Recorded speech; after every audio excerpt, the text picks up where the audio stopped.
Pigmimirarngun niyan na mga heroe an walong hovenes na daing nagduwa-duwang isalbar ang buhay kan sarong 41 anyos na lalaki na dikitan pang malamos sa salog kan Talisay, Camarines Norte. Istorya kan saro sa mga ini, burat ang lalaki asin nadidipisilan ng makalangoy sa salog. Huli kay ini nagtarabang-tabang sinda tanganing maihawa sa tubig ang lalaki asin daing madara kan sulog kan tubig. Labi man ang pasasalamat kan pamilya kan lalaki sa karahayang buot kan nasambitan ng mga hovenes. Makalihis ang nangyari tinauwanin komendasyon kan lokal na gobyerno kan Talisay ang mga initanganing magsirbing ehemplo sa iba pang mga hovenes asin residente kan banwaan. Kakayanin namin yung gano'n na sitwasyon kahit na delikado.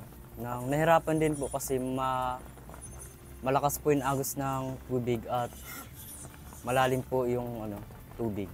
Nagpapasalamat ako toy sa indong 8 sa pagliligtas sa aki ko.